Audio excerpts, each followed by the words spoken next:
Hey everybody, this is Ryan. Thanks for visiting me here at my channel, Gastric Measures.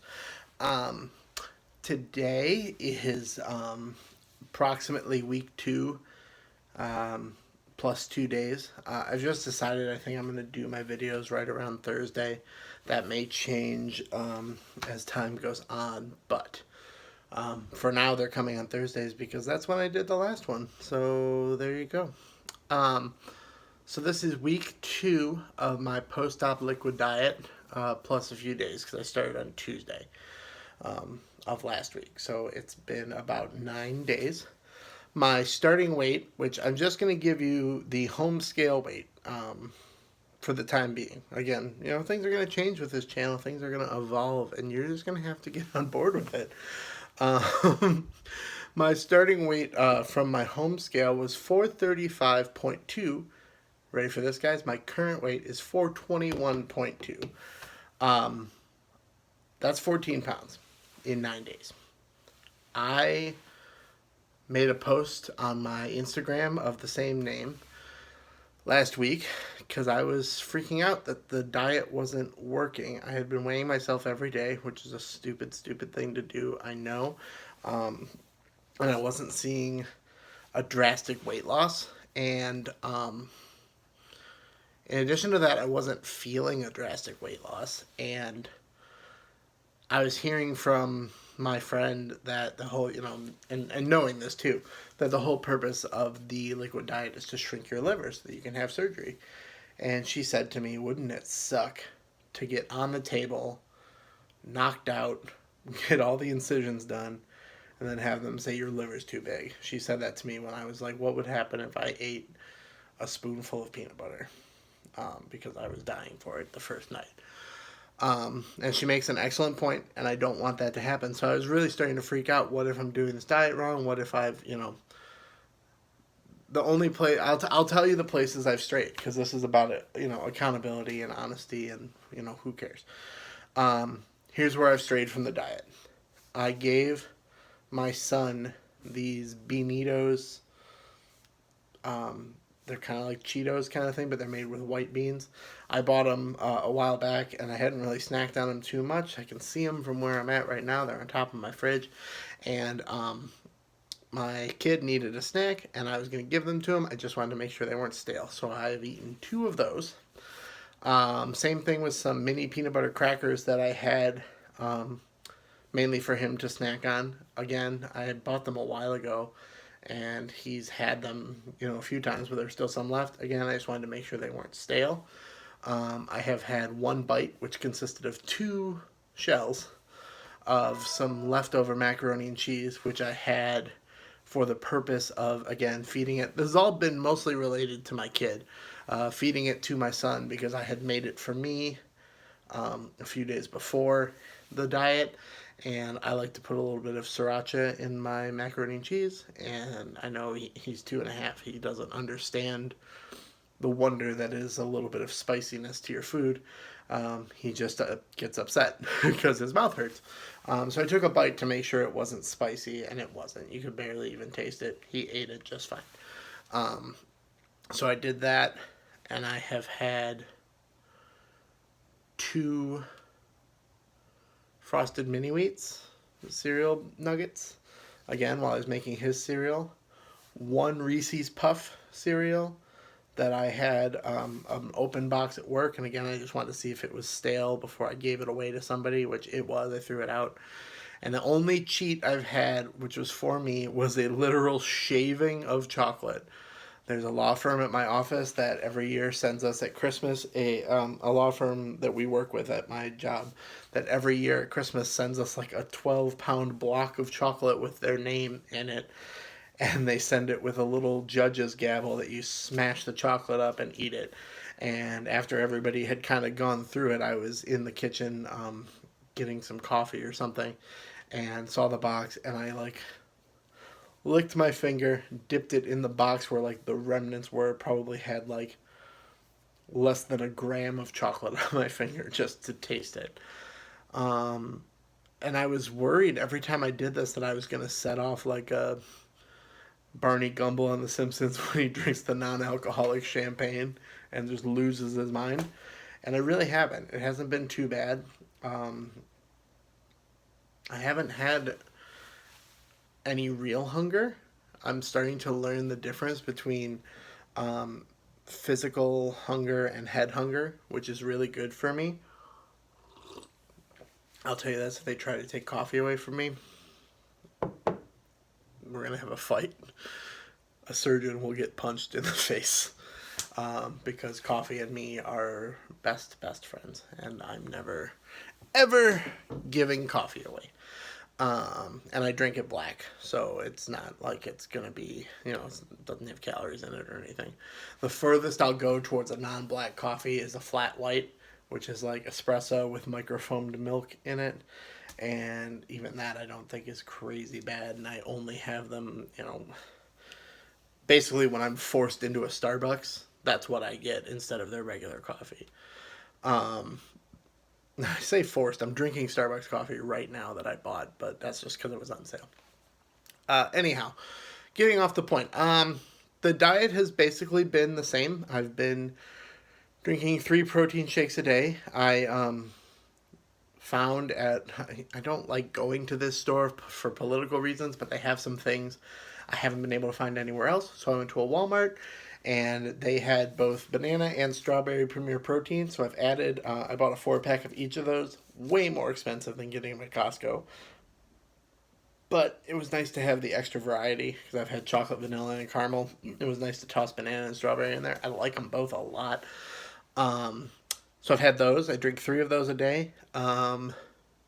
Water, up to 2 cups of broth. I stick to chicken broth, and never. I don't think I've ever had beef broth or vegetable broth, but I stick to chicken broth, and I gussy it up a little bit with like a hold the can over the pot or the bowl and tap 4 times of Parmesan cheese and a couple tablespoons or teaspoons, whatever the serving is on the package, of taco seasoning. I found this, I think I told you guys this last time, I found this Meyer cheesy taco seasoning. It's really good, and it's just taco seasoning. It's got nothing in it but spices, and it's really tasty. And then a good squirt of sriracha just for some heat. All of those ingredients together, I count them in MyFitnessPal, and they don't add hardly anything to the 10 calories that come from the chicken broth. So I'm not too worried about that. So I have that. Sugar-free Jello, 2 a day, or up to 2 a day.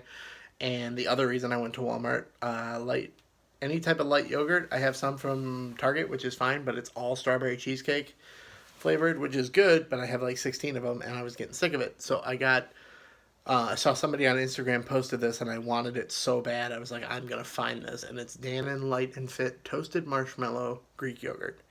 It is quite tasty. Nothing seems to taste like I imagine it would. That's the same thing that happened with that soy ginger chicken broth I think I mentioned to you guys. Like, in my head, that stuff was delicious. And in my mouth, it was just okay, and that's being generous. Pardon me. Um, so yeah, that's basically what I eat every day. Um, the taco soup that I've been making is delicious. I have no problem eating that every day for the next 6 or 7 days. I think I can shine that on, and I think I can even make it part of my diet, probably without the sriracha, until I learn how my new stomach works. I think I can make that part of my diet for a while because I love Mexican food. I love cumin flavor, which taco seasoning has a good deal of. Um, and so yeah, it's really it's quite tasty. Um, and I just gave you guys the recipe. There's nothing to it. It's chicken broth, a couple teaspoons of taco seasoning of your choice, squirt of sriracha, dash of Parmesan, mix it up, eat it, and live your best life. Um, what else is going on? Let me look at my notes here. So on Tuesday, I went to my primary care doctor to get my pre-surgical clearance, and that did not go the way I wanted it to. Essentially, I had to get an EKG, and she saw something wrong with the EKG. She said, it's entirely possible we don't have another EKG of yours to compare it to. It's entirely possible that this is just what your EKG looks like. But it also suggests some damage done to your heart. It's possible you had a heart attack at some point and just didn't know it, which, man, did that scare me. Like, it scared me health wise. Like, okay, that's why we're having the surgery, so stuff like that doesn't happen. But it also scared me just in the concept of, like, you can have a heart attack and not know it. I know that's a thing for women, that heart attacks are often not as obvious as they are for men, but I was very surprised to hear that. Um, and it did not help my anxiety at all. So I kind of flipped out a little bit because I couldn't get cleared for surgery. I had to go. She needed to send me for a stress test to make sure that everything was okay. And I 100% appreciate why. I get it. It needs to happen. I don't want to die from this surgery. Um, and I know that, the surgeon I'm working with is from Bariatric Center of Excellence. So he has to keep his statistics up, and he doesn't want to take any risky surgeries anyway. And I get it. It's elective surgery. I wouldn't take risky surgeries either. So I'm not begrudging anybody anything. It just sucks to think that this could be threatened and that I might not be able to have this surgery next Friday like I'd planned on. I've made all kinds of arrangements for it, or that I might not be able to have it at all. Nobody has said that to me yet, though. Most I've heard is it may have to be delayed. I don't know why. I think my doctor, knowing that I have generalized anxiety disorder, didn't want to put a bunch of stuff in my head, so she played close to the vest and just said, like, you could be fine. We're gonna go do this test and figure it out. Don't worry about it. But it's hard not to worry about it. So anyway, I did the stress test today. It was supposed to be tomorrow. They had a cancellation. They moved me up. And I was panicking a lot. I thought it was going to be terrible. Um, I wouldn't be like, guys, go get a stress test. It's the most fun. But it wasn't the worst. It wasn't so bad. They give you an IV. They inject you full of radioactive isotope. And then you have to lay on your back for like 20. You have to wait 45 minutes. I got some work done and just hung out. And then they put you on a table. You have to lay there with your arms above your head for like 25 minutes, which was not the most fun thing in the world. I don't like laying on my back. It started to hurt. And, my arms, having them up like this for 25 minutes, they started to get tired near the end. And then they get you off the table, you take all your stuff, and you go into another room. And assuming you're able, which I was, thankfully, they put you on a treadmill, and you start off walking at a okay pace, a normal pace, at a 10% incline, and then every 3 minutes, the incline goes up a little bit and the speed goes up a little bit. And the goal is to get your heart rate up to 160, and then you can stop. So I only had to go through one cycle. So I was on the slow, and then 3 minutes in, they increased me, and that was enough to get my heart rate. I put myself into it, and that was enough to get my heart rate up to 160. It was funny, and they kept going like, come on, you just need 4 more beats. Like I could control it. Like I just wasn't giving my all to my heart rate, and it was making me laugh. Everybody there was super nice and very helpful, and um, they're not supposed to do this, I know, and they didn't. They were very clear with me. They said, none of us are a cardiologist or your doctor. But we've done hundreds of these. We know what the results look like, and I think you're going to be okay. She showed me the little blip that may have been what my doctor was concerned with, and she said if you weren't looking for it, you'd barely even notice it was there. So that makes me feel a little bit better. I'm still waiting to hear from the results. Hopefully soon. They said this afternoon, but maybe tomorrow. Who knows? Got all my blood work done while I was there too, which I don't like getting blood work. I got an A1C as part of. I'm diabetic, so they check your A1C every time, and I'm always afraid. And I know with all of the stuff that's been going on in my life, like having something of a food funeral is a term I've heard. I never had like an official one. I lied. I had one official one, which is that I went to my favorite pizza place for Detroit style pizza, which is Louie's in Warren. It's the most amazing thing. If you're ever here and you're not a sleeve patient, you should try it. And if you are a sleeve patient and you can tolerate it, I'm not going to tell you not to try it because whatever. But I've been told it's not a good idea. It's a deep dish kind of pizza. It's square. It's very doughy. Um, and I will miss it greatly. It's absolutely delicious. Detroit style pizza is a pizza unto itself. And I think people in New York are crazy to say that theirs is the best when we have this. So take that, New York. You're not so great. Just kidding, all my friends in New York.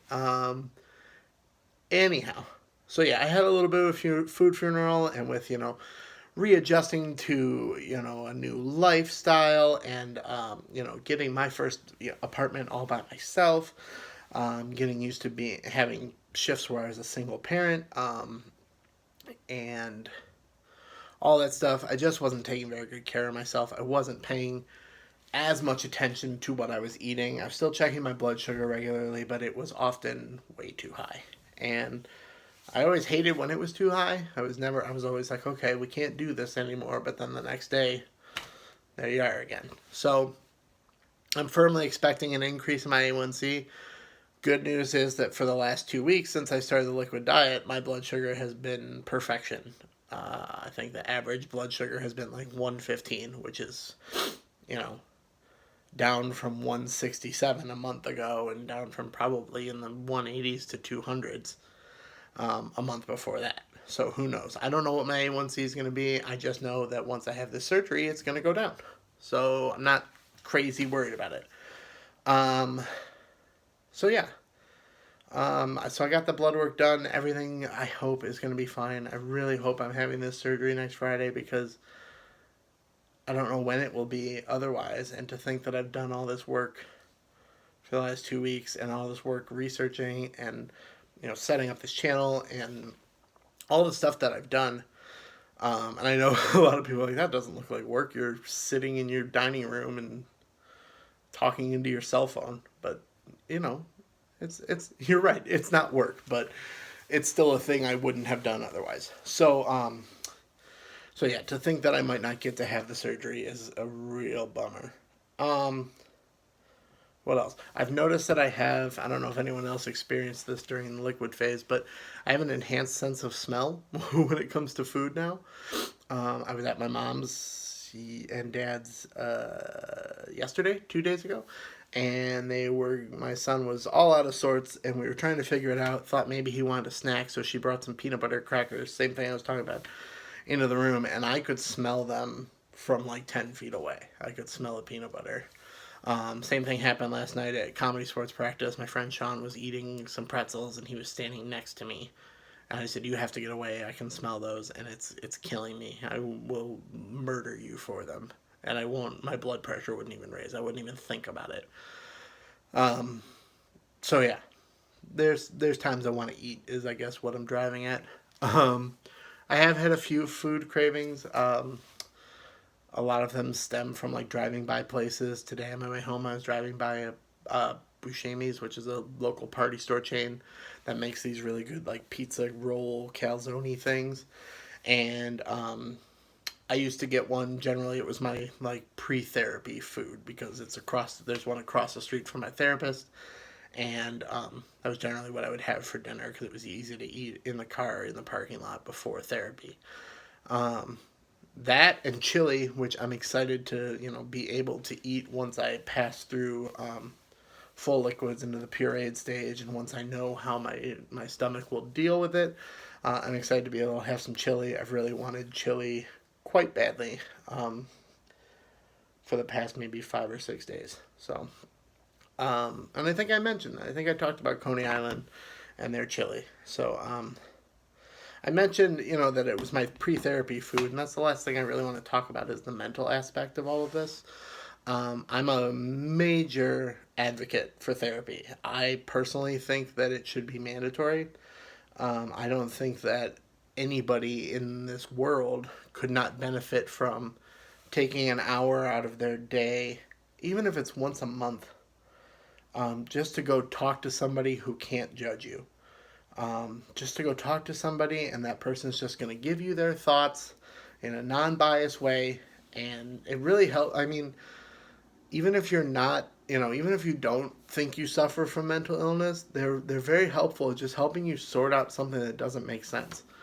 Um, so I'm a huge proponent of therapy. I'm a huge proponent of ending the stigmas of mental health issues, I should say, and embracing the fact that there are people who have mental illnesses, and that doesn't mean we're broken. It just means our brains work differently, and we need a little bit of help. And there's so many people who think like, "Oh, I can't go to therapy. That means you're crazy," and that's not true. You're not crazy. And therapy is going to be a huge help for me, and it's been a huge help for me with this process. I am, one of the things I've got to talk about tonight is how scared I am to have this surgery. It's scary. You can die. And I know that's not likely. I know it's a very low chance that that's going to happen, but it's scary that it could happen. It's scary to think that, I'm going to go to sleep and could never wake up again. Yeah, it's terrifying. And I have to figure out my new self. Therapy is gonna be huge in this. I've been overweight my whole life, and I have hidden behind it. I have used it to make me feel like the fat funny guy, and that's been my identity. And I have used it as a crutch and as an excuse, weirdly enough, for so many things. And I'm not gonna have that anymore. I don't want that anymore. And I have to relearn how to be me, though. I have to relearn what I'm like without that, and how to love that person, um, before I can do anything else. I'm taking a break from any sort of dating that I was doing, for as long as I need to, and just to get back in touch with me and figure out me. And I don't know how long that's going to take. It could take a month, could take 6 months. It could be a trial and error thing. You got to go out there and be like, "Oh my God, I wasn't ready for this." Um, that's just how it's going to go. I think it's going to be the same with food. I was chit chatting with my friend today, and she was going over all the foods that I maybe shouldn't eat anymore or are going to want to be careful about. And she said she's had the sleeve. I mentioned her before, and she said, "Look, I know other people have had this surgery. You're gonna have to just try foods before you'll believe me." Um, she told me a story, and she said, a friend of mine, I told her fried food is gonna be gross, and she was like, "You're crazy." And then 4 months out, 5 months out, something like that, she tried something fried, and she was like, "It's disgusting. It tastes like grease, and I don't want to eat this."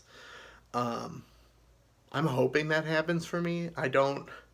I love fried food. I really do. It's so good, guys. I mean, who doesn't like a funnel cake? But it would be sweet to not want those things anymore. Um, like, it would be cool for healthy food to actually taste good for me. I'm looking forward to that. And that doesn't mean I won't ever have a treat again. That doesn't mean I won't ever eat a cookie again in my whole life. But it would be really cool to eat one Oreo rather than a sleeve of them. Sleeve. It would be really cool to do that. It would be really cool to be able to actually treat treats as treats. That was 3 treats in one sentence. But it would be really cool to actually, let's say this again. It would really be cool to regard sweets as a treat rather than to just have them be part of my everyday. Um, so, yeah, that's where I'm at. That's what's going on. And next week when I come to you will be, hopefully, assuming everything went well with my tests, I will be the day before surgery. What I would love, if anybody sees this who has been through the process, I would love if you'd comment, say hi, first of all, but also, I'm trying to get to know people in the community and have as much support as possible. And I would also love a list of things I need to bring pre-surgery, things I need to bring with me to the hospital. I know I need gas X strips. I know I need comfortable clothes. I know I need whatever book I'm reading. I know I need my Kindle for watching movies and stuff like that. Um, and I know I need chapstick. If there's anything else I'm missing, um, let me know. What made you feel great? And also, I'm going to be staying with my parents for a couple of weeks afterwards so they can help me out when I have the boy with me, and also, just to help out in general, at least for a couple weeks. And I need to know what I should have them stock their house with, what I should ask them to pick up for me to have in the pantry. I know about protein. I'm gonna have tons of protein drinks, and carnation breakfast is on my list. Hopefully some different kinds of soup to get me out of the broth world, especially since I'm free or full liquids and can have like a creamed soup. Boy, woo! I'm excited. I'm excited for that. I'm excited to eat a bowl of soup. That's where we've gotten. That's what this does to us. It makes me excited for a bowl of soup. So, I think that's everything. Please, again, like I said, check me, follow my Instagram. It's the same name. Please subscribe if you would like to. I'm going to be doing these every week, maybe even more often if I have things to say. It may even be some things that aren't about the sleeve or about weight loss. Actually, you know what? This is a good idea. I'm going to do this at the end of my videos. I would like to learn about the people watching. So I asked this yesterday on Instagram, and if you want to leave a comment below and tell me, what book are you reading right now? I'm currently reading a book called Improv Nation. I can't remember the name of the author, and I don't want to get up and go get the book from my bedroom, but it's a book about the history of improv comedy, which is something I mentioned is a passion of mine, and I'm enjoying it so far. I'm a slow reader, so it's taken me a week and a half to get like halfway through the book. But I'm enjoying it a great deal, and I would love to know what you're reading. I'm always looking for new books to read, so let me know in the comments. Say hello, tell me where you're from, tell me, I want to subscribe to all your channels, especially people who have just had the surgery, people who are right, in the same timeline as me. I would love to do that. So, yeah, awesome. All right, I will see you guys next week, hopefully. Bye.